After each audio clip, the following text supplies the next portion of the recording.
కొరింథీయులకు రాసిన 2వ పత్రిక 3వ అధ్యాయము 18వ వచనము చదువుకుందాం. మనమందరమును ముసుకులేని ముఖముతో ప్రభువు యొక్క మహిమను అద్దము వలె ప్రతిఫలింపజేయుచు మహిమ నుండి అధిక మహిమను పొందుచు ప్రభువగు ఆత్మచేత ఆ పోలికగానే మార్చబడుచున్నాము. కొరింథీ సంఘానికి అపోస్తలుడైన పౌలు తన ఉత్తరమును, తన పత్రికను రాస్తూ ఒక సంఘము లేకపోతే ఒక వ్యక్తికి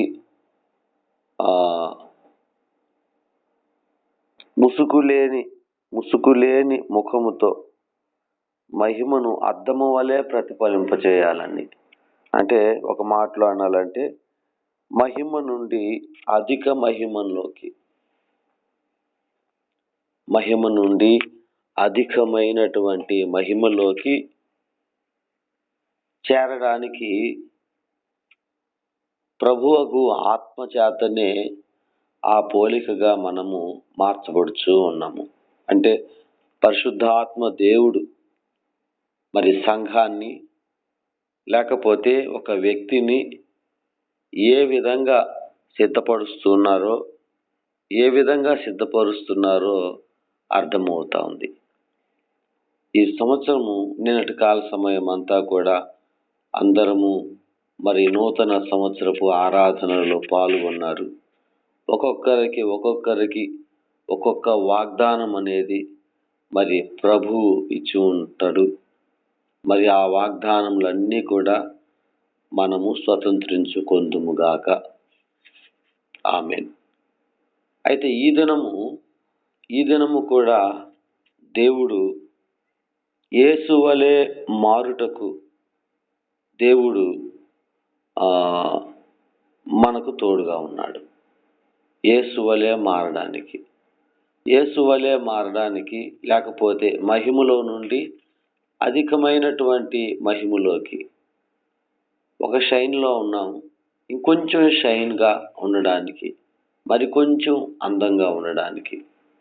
చూడండి, మంచము తయారు చేసేవాడు, చెక్కతో తయారు చేసే వ్యక్తి మామూలుగా చెక్కతో ఒక వస్తువును చేస్తాడు. అది ఇంకొంచెం షైన్ కావడానికి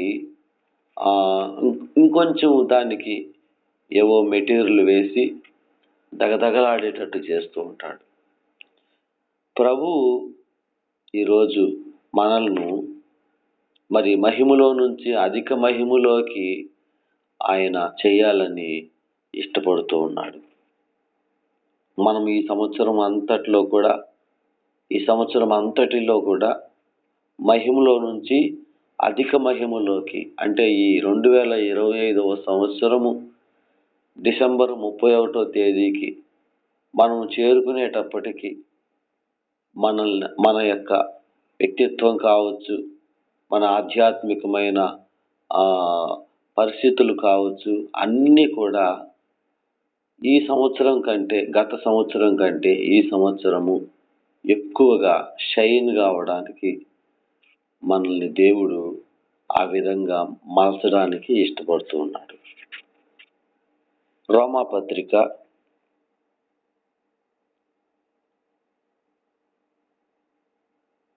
8వ అధ్యాయము 28 వచనం చదివితే, దేవుని ప్రేమించు వారికి అనగా ఆయన సంకల్పము చొప్పున పిలువబడిన వారికి మేలు కలుగుటకై సమస్తమును సమకూడి జరుగుచున్నవని ఎరుగుదుము.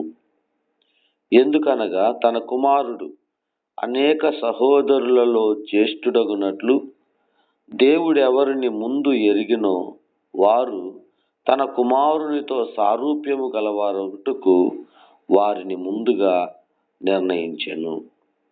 తన కుమారునితో సారూప్యము గలవారొకటుకు అంటే తన కుమారుడు ఏ విధంగా అయితే స్వరూపంలో ఉన్నాడో ఇంచుమించుగా ఆయనలాగా తయారవ్వడానికి దేవుడు ఏం చేస్తాడంటే సమస్తాన్ని జరిగిస్తాడు. మేలు కలుగుటకై సమస్తమును సమకూడి జరుగుచూ ఉన్నవి.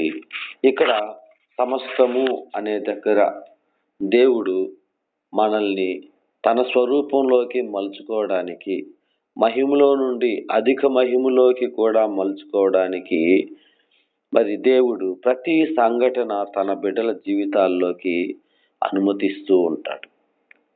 కొన్ని సందర్భాలలో మరి ఆనందము, కొన్ని సందర్భాలలో దుఃఖము, కొన్ని సందర్భాలలో కష్టము, కొన్ని సందర్భాలలో సౌఖ్యము, ఈ విధంగా అన్ని సమపాలల్లో మరి దేవుడు మన జీవితాల్లోకి ప్రవేశింపచేస్తాడు అని మనం అర్థం చేసుకోవాలి.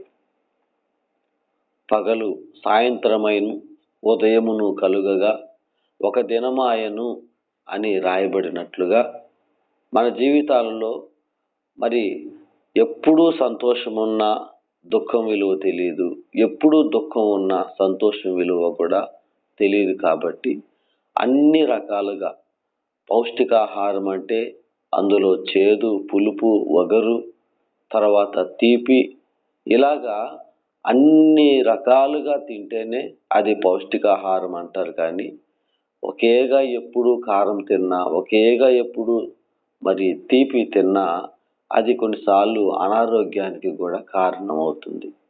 అదేవిధంగానే దేవుడు ఒక వ్యక్తి జీవితంలో అన్ని సమపాలలో ఇవ్వడానికి దేవుడు అన్ని పరిస్థితులను తన ప్రజల మీదకి, తన బిడ్డల జీవితాల్లోకి అనుమతిస్తాడు. ఈ అనుమతి ఇవ్వడం వలన ఆ వ్యక్తిత్వం మారుతుంది. తను మహిమలో నుంచి అధిక మహిమలోకి కూడా వెళ్ళడానికి అవకాశంగా దేవుడు ఆ పరిస్థితులన్నిటినీ కూడా మేలుగా మార్చుకుంటాడు. దేవునికి స్తోత్రం కలుగును గాక. ఎఫెసీయులకు రాసిన పత్రిక 4వ అధ్యాయము 11వ వచనము. మనమందరము విశ్వాస విషయంలోను దేవుని కుమారుని గూర్చిన జ్ఞాన విషయములోను ఏకత్వము పొంది సంపూర్ణ పురుషుల మగు వరకు, అనగా క్రీస్తునకు కలిగిన సంపూర్ణతకు సమానమైన సంపూర్ణత కలవారు మగు వరకు ఆయన ఈలాగు నియమించెను. దేవుడు ఏ నియమాలు నియమించినా, ఆయన ఏ కట్టడలు చేసినా, ఏమి చేసినప్పటికీ అల్టిమేట్గా మనం ఏమై ఉండాలి అని కోరుకుంటున్నాడంటే విశ్వాస విషయంలో అయినా, యేసయ్యను గూర్చిన అనుభవంలో కానీ ఏకత్వము. విశ్వాసము అనేది అబ్రహామును చూసినప్పుడు మరి నేను పంపించే ఊరికి నువ్వు వెళ్ళాలి అన్నప్పుడు, దేశానికి వెళ్ళాలి అన్నప్పుడు మరి ఆ దేశం ఎక్కడుంది, ఎంత దూరం ఉంది, ఏమి మాట్లాడక మరి ఆయనను నమ్మాడు. అదే విశ్వాసం. ఇలాంటి విశ్వాస విషయంలో అయినా, యేసుక్రీస్తుని గూర్చిన జ్ఞానము విషయంలో అయినా అన్నిటిలోనూ ఏకత్వము పొందే వరకు సంపూర్ణమైన పురుషులుగా మనల్ని చేయడానికి దేవుడు ఏం చేస్తున్నాడంటే మరి అవన్నీ చేయడానికి ఇష్టపడుతున్నాడు. సంఘంలోని ప్రతి సభ్యుణ్ణి పెంపొందించడానికి. సంఘంలో చాలా మంది ఉంటారు.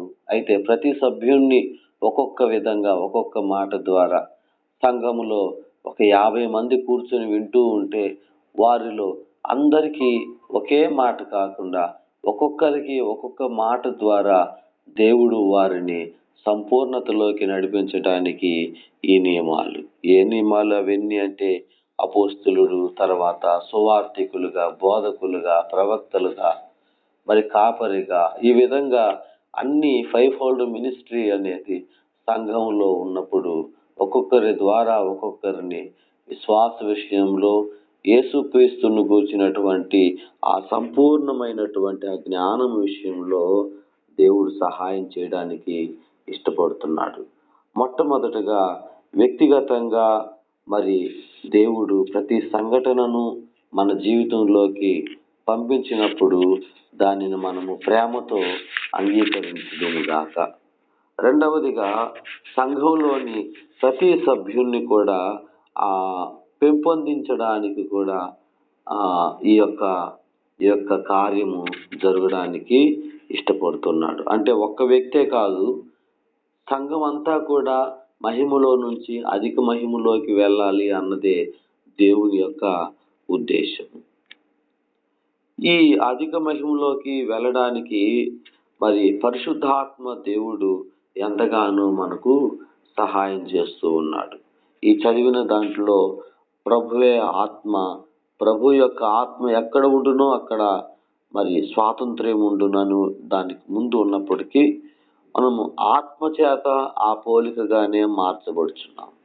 పరిశుద్ధాత్మ చేతనే మనం ఆ పోలిక చేత ఆ పోలికలోకి మనం మార్చబడుతూ ఉన్నాం. కాబట్టి పరిశుద్ధాత్మ దేవుడు మనకు నిత్యము తోడుగా ఉండును గాక. పరిశుద్ధాత్మ దేవుడు మనల్ని మహిమలో నుంచి అధిక మహిమలోకి నడిపించును గాక. ఒక మాట చెబుతాను చూడండి. మనము ఎవరము అసలు అనంటే యెషయా గ్రంథము 51వ అధ్యాయము 1వ వచనము చదువుకుందాం. నీతిని అనుసరించుచు యెహోవాను వెతుకుచుండు వార్లారా, నా మాట వినండి. మీరు ఏ బండ నుండి చెక్కబడితురో దాన్ని ఆలోచించండి. మీరు ఏ గుంట నుండి తవ్వబడితురో దాన్ని ఆలోచించండి. అసలు ఇక్కడ ఏ బండ నుండి మీరు చెక్కబడ్డారు, ఏ గుంటలో నుండి మీరు త్రవ్వబడితిరో. ఇక్కడ మనము క్వారీలు చూస్తూ ఉంటాము. పెద్ద పెద్ద క్వారీలు అంటే గ్రానైట్, ఇవన్నీ చూస్తూ ఉంటాం. గ్రానైట్ అనేది ఒక అందంగా చెక్కబడి మరి పాలరాతి పలకలలాగా తయారవ్వక ముందు నిజంగా ఆ గ్రానైట్ మరి త్రవ్వకాల దగ్గరికి వెళ్ళి చూస్తే ఒక్క రూపు కూడా వాటికి ఉండదు. రాళ్ళే, పెద్ద పెద్ద బండరాళ్ళు అవి. ఆ పెద్ద పెద్ద బండరాళ్ళకి వాళ్ళు బాంబులు పెట్టి పేల్చి చాలా జాగ్రత్తగా వాటిని ఒక పెద్ద పెద్ద బండలుగా బయటికి తీస్తూ ఉంటారు. అదే ఉదాహరణతో మనము ఆలోచన చేసినట్లయితే మనము ఒక బండలో నుండి ఒక గుంటలో నుండి మనము త్రవ్వబడి తీయబడినటువంటి 6 అడుగుల రాయి వంటి వాళ్ళం మనం. నా మాటలు అర్థం చేసుకోవాలి. మనము మట్టిలో నుండి మట్టి చేత దేవుని చేత చేయబడ్డాము. ఉదాహరణగా ఒక బండలో నుండి పెద్ద బండ ఉంది. అయితే ఆ బండలో ఒక 6 అడుగుల బండను సపరేట్గా తీసేసి మరి పక్కనకు పెట్టారు. బండలో నుండి లేకపోతే ఒక పెద్ద గుంటలో నుండి ఆ పెద్ద బండను మరి తీసి ఒక 6 అడుగులంట రాయిని తీసి పక్కన పెట్టారు. మన పరిస్థితి అది. మనము ఎవరము అంటే ఒక 6 అడుగుల రాయి లాంటి వాళ్ళం, ఒక బండలో నుండి త్రవ్వబడిన వారము. అందుకే యెషయా గ్రంథం 51:1 అంటున్నారు, మీరు ఏ గుంటలో నుండి త్రవ్వబడితురో దాన్ని ఆలోచించండి, ఏ బండ నుండి చెక్కబడితురో దాన్ని ఆలోచించండి అంటూ ఉన్నారు.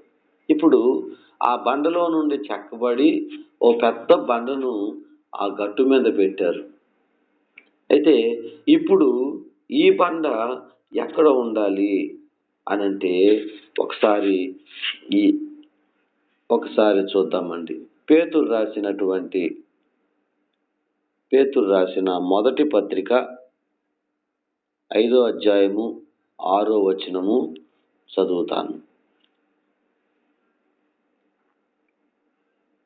దేవుడు తగిన సమయమందు మిమ్మును హెచ్చించున్నట్లు ఆయన బలిష్టమైన చేతి క్రింద దీన మనస్కులై ఉండుడి.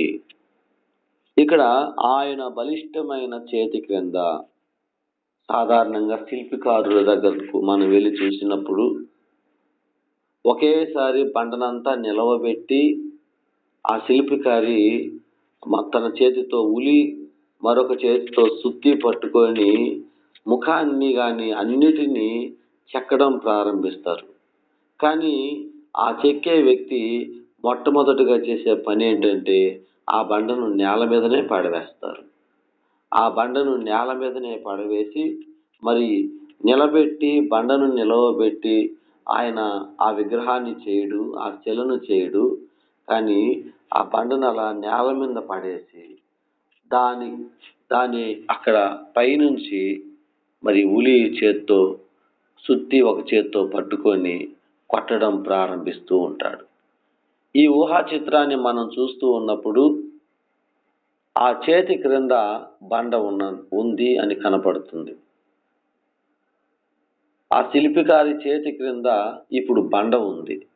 అదే విధంగానే బలిష్టమైనటువంటి ఆయన చేతి క్రిందకి మనము మరి సహనంతో దీర్ఘశాంతముతో మనము ఉండినట్లయితే మరి అదంతా చెక్కేంత వరకు మనం అలాగే సహనంతో బలిష్టమైన చేతి క్రింద మనము దీన మనస్కులై ఉన్నట్లయితే చిట్ట చివరికి మన రూపులు మనం అధిక మహిమలోకి వెళ్ళడానికి అవకాశం అనేది ఉంటుంది. ఇప్పుడు ఈ రాయి ఒక శిల్పం కింద, ఈ రాయి ఒక శిల్పంగా తయారు కావాలంటే దేవుని చేతి క్రింద మనము ఉండాలి అని అర్థమవుతా ఉంది. మహిమలో నుంచి అధిక మహిమలోకి మనము ప్రవేశించాలి అని అంటే ఇప్పుడు మనము ఆ శిల్పికారి అయినటువంటి ప్రభు చేతి క్రింద మనము నిలుచుదుముగాక. ఇక ఆయన ఒకసారి మరొక వాక్యం కూడా చూద్దాము. యోబు గ్రంథము 8వ అధ్యాయము 7వ వచనం. అప్పుడు నీ స్థితి మొదట కొద్దిగా ఉండినను తుదను నీవు మహా అభివృద్ధివి పొందుదువు. నీ స్థితి మొదట కొద్దిగా అన్నప్పుడు మనము ఆ బండను చూసినప్పుడు ఉలితో పని ప్రారంభించాడు అనుకోండి ప్రభు, అది ఆకారము ఉండదు, ఏమీ ఉండదు, అది కొంచెంగానే కనపడుతూ ఉంటుంది, ఎక్కడో ఏదో కనపడుతూ ఉంటుంది మనిషి ఆకారంగా. కానీ అదంతా చెక్కబడ్డ తర్వాత సంపూర్ణమైనటువంటి ఆకారంలోకి ఆ బండ ఏ విధంగా అయితే నిర్మాణం అవుతుందో అదే విధంగానే దేవుడు మనల్ని మహా అభివృద్ధిలోకి ఆయన నడిపించడానికి ఇష్టపడతా ఉన్నాడు. తొలుత ఆ స్థితి కొంచెమే, అప్పుడు నీ స్థితి మొదట కొద్దిగానే ఉండినను తుదకి చివరికి మహా అభివృద్ధిలోకి పొందుదువు అని మాట్లాడుతూ ఉన్నాడు. దీన్ని మనం ఎలా అర్థం చేసుకోవచ్చు అంటే, ప్రారంభంలో రాయిగానే ఉంటుంది. కొద్ది కాలానికి శిల్పికారుని యొక్క చేతి పని వలన ఆ రాయి స్థానంలో అందరూ చూసి ఆనందించగలిగిన అద్భుతమైన రూపంలో నిలబెట్టబడుతుంది. మరి ఈ మధ్య సమయంలో అంటే అందరి చేత కూడా అది ఒక అద్భుతమైన రూపంగా ఇప్పుడు నిలబడి ఉంది అని చెప్పుకునే స్థాయిలోకి ఆ నేల మీద పరవబడిన ఆ బండ ఒక మంచిగా కనపడడానికి, అందరూ చెప్పుకోవడానికి, అందరూ ప్రశంసించడానికి మరి ఆ బండ ఎంతకాలము మరి ఆ శిల్పికారుని చేతి క్రింద ఉన్నదో అదే విధంగానే మనము దేవుని చేతి క్రింద దీన మనస్కులై ఉన్నట్లయితే కొద్ది కాలానికి దేవుడు అద్భుతంగా మనల్ని మంచి శిల్పంగా తయారు చేయడానికి ఇష్టపడుతున్నాడు. ఈ మధ్య సమయంలో దేవుని ఎడల, తర్వాత ఇతరుల ఎడల, తర్వాత మన ఎడల సహనాన్ని కోల్పోకుండా ఉండాలి. ఈ మధ్య సమయంలో దేవుని ఎడల సహనం కలిగే ఉండాలి, ఇతరుల వలన సహనం కలిగి ఉండాలి. అదేవిధంగానే కొన్నిసార్లు మనల్ని మనం కూడా సహనంగా ఉంచుకోవాలి. కొన్నిసార్లు ఎంతకాలం నేను ఈ విధంగా ఉండాలి, ఎంతకాలం అన్న ప్రశ్నలు మన అంతరాత్మలో, అంతరంగంలో మొదలవుతూ ఉంటాయి. కానీ అటువంటి పరిస్థితుల్లో కూడా ఆ సహనము అనేది కలిగి ఉంటే అప్పుడు అది చివరికి మహా అభివృద్ధిలోకి తీసుకొని వెళ్తుంది. దేవునికి స్తోత్రం కలుగును గాక. ఫిలిప్పీయులకు రాసిన పత్రిక 1వ అధ్యాయము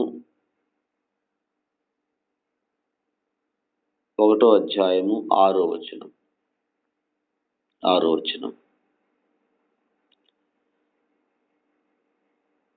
ఇందులో ఒక మాటను జ్ఞాపకం చేసుకుంటాం. మొదటి దినము నుండి ఇది వరకు సువార్త విషయంలో మీరు నాతో పాలివారైండుట చూచి మీలో ఈ సత్క్రియను ఆరంభించిన వాడు యేసుక్రీస్తు దినము వరకు దానిని కొనసాగించునని రూఢిగా నమ్ముచూ ఉన్నాను. దేవుడు ప్రారంభించడానికి మరి ఇష్టపడుతున్నాడు. తన పనిని ప్రారంభించడానికి ఇష్టపడుతున్నాడు. శిల్పికారిగా ఒక చేతితో ఉలి, మరొక చేతితో సుత్తి తీసుకొని ఆయన మనలందరినీ మహిమలో నుంచి అధిక మహిమలోకి మలచడానికి ఆయన పనిని ఆరంభిస్తూ ఉన్నాడు. ఈ ఆరంభించిన పనిని మధ్యలో ముగించేవాడు కాదు. దానిని చివరి వరకు కూడా కొనసాగించి చక్కటి ఆకృతిలోకి వచ్చినంత వరకు దేవుడు మనల్ని విడిచిపెట్టకుండా ఆయన తన బలిష్టమైన చేతి క్రిందనే మనల్ని దాచి ఉంచి మరి మహిమలో నుంచి అధిక మహిమలోకి మరి మనల్ని సిద్ధపరచడానికి ప్రభు ఆత్మ ఏం చేస్తున్నాడంటే పనిని ప్రారంభించి ఉన్నాడు. దేవునికి స్తోత్రం కలుగును గాక. నిర్గమాకాండము 5వ అధ్యాయము 1వ వచనం. తర్వాత మోషే అహరోనులు వచ్చి ఫరోను చూసి, ఇశ్రాయేలైన దేవుడైన యెహోవా అరణ్యమున నాకు ఉత్సవం చేయుటకు నా జనమును పోనిమ్మని ఆజ్ఞాపించుచున్నాడు అనిరి. ఫరో అంటున్నాడు, నేను అతని మాట విని ఇశ్రాయేలును పోనిచ్చుటకు ఎవడు? యెహోవా ఎవడు అని ప్రశ్నించాడు. ప్రారంభంలో ఫరో అతని యొక్క జనులు ప్రతిఘటించారు. అంటే నా ప్రజలని పంపించు, నా ప్రజలను పోనివ్వండి అని దేవుడు మాట్లాడుతున్నాడు. కానీ ప్రారంభంలో ఫరో అతని యొక్క జనము అందరూ కూడా ప్రతిఘటించారు. కానీ 10 తెగుళ్ళ తర్వాత వాళ్ళు దానికి ప్రతిస్పందించి చిట్ట చివరకు సమ్మతించారు. సరే మీరు వెళ్ళిపోండి అనేసి. ప్రారంభంలో ప్రతిఘటించారు, చివరికి వచ్చేటప్పటికి వాళ్ళు సమ్మతించి వాళ్ళే పంపించి వేశారు. ఈ మధ్యలో దేవుడు అద్భుత కార్యాలు, అనేక తీర్పులు వాళ్ళ జీవితాల్లో చేసి వారికి బుద్ధి నేర్పించి తర్వాత వారినంతటా వారే మీరు వెళ్ళిపోండి ఇక్కడి నుండి అనేటట్లుగా దేవుడే కార్యాలు చేశాడు. ఇప్పుడు దేవుడు ప్రతిఘటించు వారితోనూ మనల్ని ప్రతిఘటించేవారు చాలా మంది ఉంటారు. మనల్ని ప్రతిఘటించేవారు, మనమంటే అసహ్యపడేవాళ్ళు, లేకపోతే మన మాట అంటే అయిష్టంగా ఉండేవాళ్ళు చాలా మంది ఉండొచ్చు. అయితే దేవుడు మన జీవితాల్లో ఇప్పుడు ఎలా కార్యం మొదలు పెడుతున్నాడంటే ప్రతిఘటించే వారితోనూ మరియు మన ఎదుగుదలను ఆటంకపరిచేది ఏదైనా సరే దానితోనూ ఒక మాట అంటున్నాడు, నా ప్రజలను ఎదగనిమ్ము. నా ప్రజలను ఎదగాలి అని ప్రతిఘటించే వారితోనూ మాట్లాడతాడు.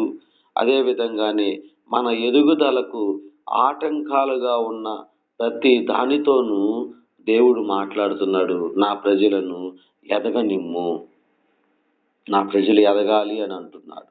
ఆ మాట పలుకుతూ ఉన్నాడు దేవుడు.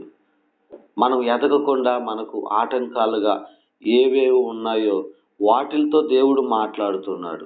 ఒక మాట అంటాను, మీరు మాట్లాడకపోతే రాళ్ళు మాట్లాడతాయి అన్నాడు కదా.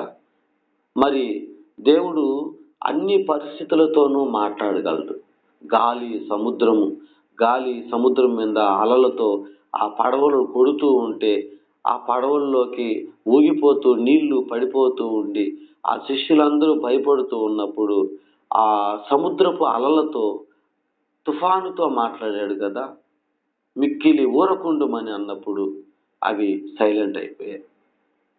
అదే విధంగానే తన ప్రజల ఎదుగుదలకు ఏదైతే అడ్డులుగా ఉన్నాయో, ఏదైతే ఆటంకాలుగా ఉన్నాయో, ఎవరైతే మనుషులు అడ్డులుగా ఉన్నారో, పరిస్థితులు ఆటంకాలుగా ఉన్నాయో వాటిలన్నిటితోనూ చెప్తూ ఉన్నాడు, నా ప్రజలను ఎదగనిమ్ము.